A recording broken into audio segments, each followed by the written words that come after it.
and welcome to the Coalition. My name is Dana, and I'm the entertainment editor over at thecoalition.com. And I am a little bit bewildered by what's currently going on with Morbius, the movie that is supposed to come out on April 1st. It is still supposed to come out on April 1st, but it seems that the entire cast, minus Jared Leto, is spoiling the movie. And I'm wondering exactly are you trying to do this? Is this some form of damage control? Is you saying like, hey, the movie sucked? But this is what we truly intended for it to happen. So this is going to be a little bit spoilery. Those who do not want to know anything about this movie at all, I would suggest you come back later after you have watched the movie. For those of you who genuinely do not care, let's break down everything that's happening. So, in the movie, we have Matt Smith who plays Milo. Milo is the best friend of Michael Morbius. Here we have him right here. And he is someone who suffers from the exact same genetic disease that Michael Morbius suffers from. Michael Morbius and him, they grew up together. They were kids in the same orphanage. They grew up together with Michael always being the one saying that, I'm going to go find a cure for us. We're going to get through this together. And Matt Smith's Milo grew up to be a big time rich dude, which we really don't know how, but he became this really rich dude who has financially backed everything that Michael Morbius has done in hopes of him finding this cure. Because they both suffer from this disease and kind of because of the desperation behind it and Morbius' willingness to sacrifice anything he can in order to find a cure for not just himself but for other people who suffer from this, he decides to infuse bat DNA with his DNA, thus creating a big old vampire. And that big old vampire, he is unable to control. And he is unable to control his actions sometimes. And those actions are randomly killing people and drinking their blood.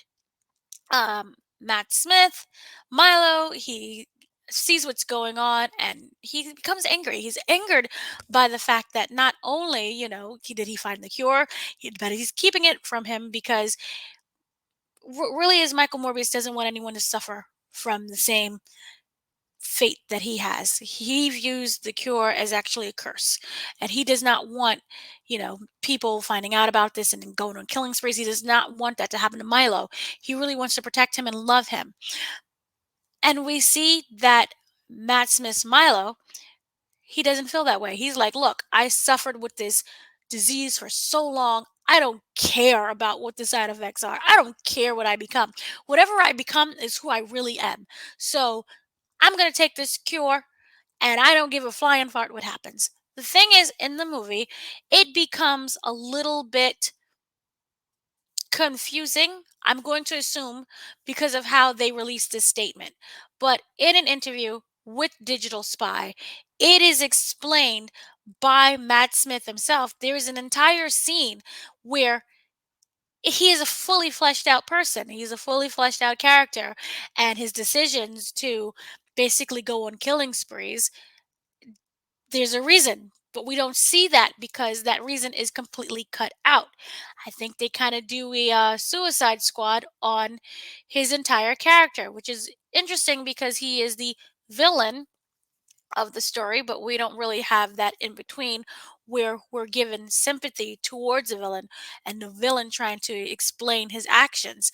So this is what he said during the Digital Spy interview, which I will put in the links below. I will source everything. We will link and then you can read the article yourself. But what basically was explained by Matt Smith is that, again, this was a character that was supposed to be fully fleshed out. And there is a deleted scene that he genuinely wished that they kept in because it gave more of his character some layers. So, Matt Smith has weighed in on his layered villain role in Sony's Morbius, revealing there is one deleted scene he wished made the cut. The Doctor Who star plays villain Milo opposite Jared Leto's titular anti-hero Dr. Michael Morbius.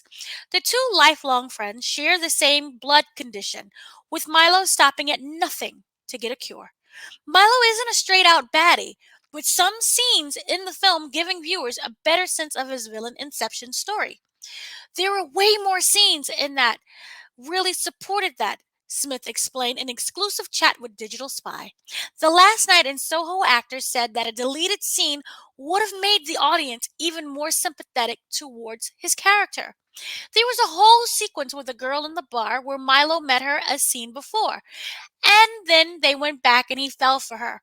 And then she really hurt him. And then he went on this big killing spree. I sort of missed that part of the story, actually.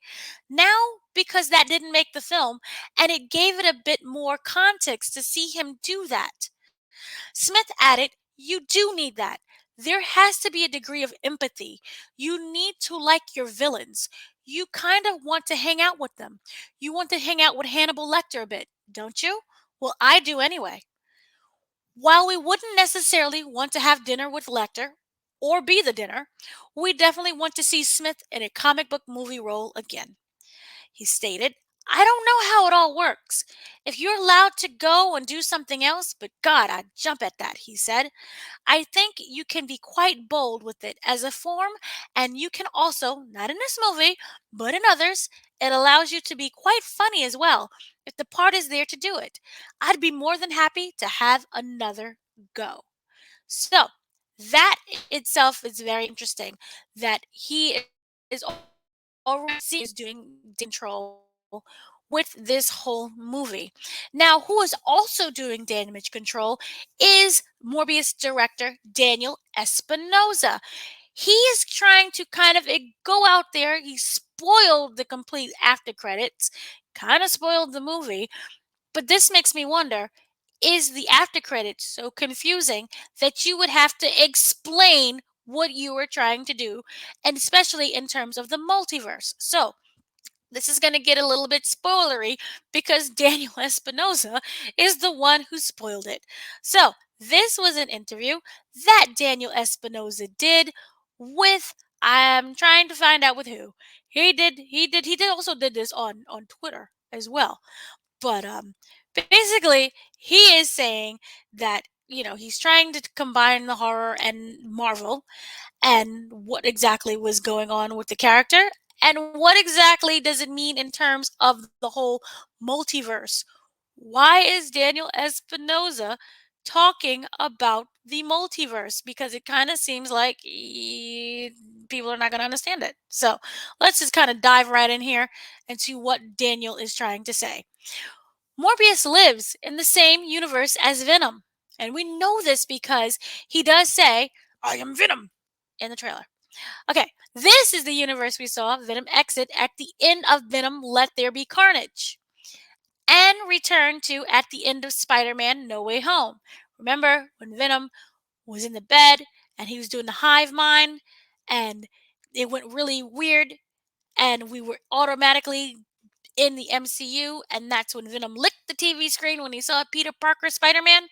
Well, he saw Spider-Man. I don't think he knows who Peter Parker is. I don't think anyone knows who Peter Parker is. Anyway, we didn't get there yet. Point I'm simply saying, so that was the point. And then when we saw him later on, he was yeeted out of the universe with like one little glop left in the MCU. Anyway, he's referring to him being yeeted. Espinosa didn't hesitate to explain how the vulture fits into the movie. I think it would have been better if this movie never really explained that Vulture was in it, but how else are you going to convince people to see your movie? Whatever. Okay, so Espinosa confirmed that Keaton's Adrian Toomes Vulture is indeed the same villain from Spider-Man No Way Home 2017, and not a variant. He then explained how the character ended up in the same universe as Morbius. At the end of Venom Let There Be Carnage and Spider-Man No Way Home, and in No Way Home itself, it is clearly established that it is possible for characters to transfer from one universe to another. The events of No Way Home had the effect of transferring Venom and Vulture, and maybe others, back and forth between the MCU and the Venom universe. When asked what Vulture may be up to, the director did hint that the character may be recruiting some villains to take on Spider-Man in a new Sinister Six team, which was already teased in previous Spider-Man movies. Remember this one? Remember that scene? Sinister Six. Remember the vulture wings over there? Okay, so getting back to the whole thing.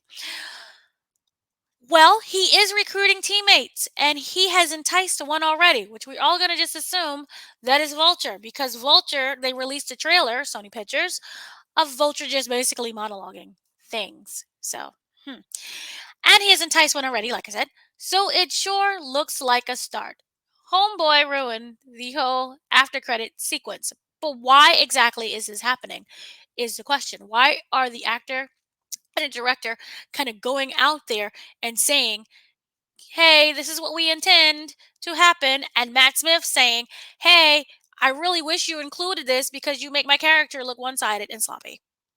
I'm really worried for what is going to happen with the whole uh universe, the Sonyverse, and whether or not they desperately needed Marvel's hand to kind of walk them through this movie. I thought that they would be pretty much okay since we had Marvel and Sony Pictures team up before. I thought Sony was going to be like, we don't need you, so we are fine. Um, this really makes me wonder about the movie. This also makes me wonder about what is going to happen in the Sonyverse in general with the whole Sinister Six situation. We are already spoiling things. What's going to happen with the other movies? I know that if this was a Marvel production and solely a Marvel production, we would not probably have actors going out and doing damage control already. We probably won't have a director that's spoiling the end of the movie. And I really do feel that the reason why a lot of people are expecting Morbius to be good or really excited to see Morbius is because of the MCU ties. And if you have a director who's already explaining that and like, oh, this is what happens, why should fans go and see this movie if that's what they're intending to do anyway? And then we had the trailers about whether or not Spider-Man is in this. Is Spider-Man in this? We saw him, with Spider-Man. Let me see if I can pull this up. With Spider-Man walking down the street. No, with Venom walking down the street, and there's a Spider-Man sign that says murderer. Is that still in the movie? Because we started hearing chatterizations that it's not, that they completely scrubbed it from the movie. So are the trailers lying to us? I know the answer to this, which you can find out in my spoiler-free review at 8:30 p.m. Eastern Standard Time. And I should also do a spoiler because the endings and things that really happen is like, oh wow. So that is basically everything that I wanted to say with that. And I really am concerned and wondering, why are we spoiling things? And this is not the first time that Daniel Espinosa has spoiled stuff. He went on a whole Twitter thing where they're spoiling the movie. Why are you doing this? Um, Even if the movie is bad, you want some kind of air of mystery. People may be angry that certain things are not included, but you at least want people to go and see your movie. You're doing actions that's like, you really shouldn't see this because, my character is not even fully fleshed out. Or here I have to explain what's going on at the ending and what we're trying to do with the Sonyverse. Does that mean that the ending is so confusing? So I wonder a lot about these things, and I wonder what is going on with the marketing team. It's not good marketing. This is not a good look at all for Morbius. So let me know if you don't really care. You're going to go see Morbius your own self. People can say whatever they want to say. You're going to go and spend that money and you're going to go and see whether or not it's a good film. Jared Leto, at the end of the day, is a superb actor, as is Matt Smith. He is superb. Both of them are very superb, and they share the scene. They share this movie together. So does that really matter overall? But then at the end of the day, Jared Leto has been on a really bad losing streak when it comes to movies. I feel that his last good movie was Dallas Buyers Club in 2013. Since then, it's kind of been like, oh, forgettable. And the whole Suicide Squad thing was just embarrassing. So let me know. Also, let me know, should there be an Espinosa cut? Since there are clearly scenes that are missing from the movie that makes their characters look really bad. So let me know, what are your thoughts, or whether or not you're going to see this. If you don't really care, you can comment below. Like this movie, like this video, subscribe if you want to. That would be great. Have a great day, afternoon, evening, and see you later.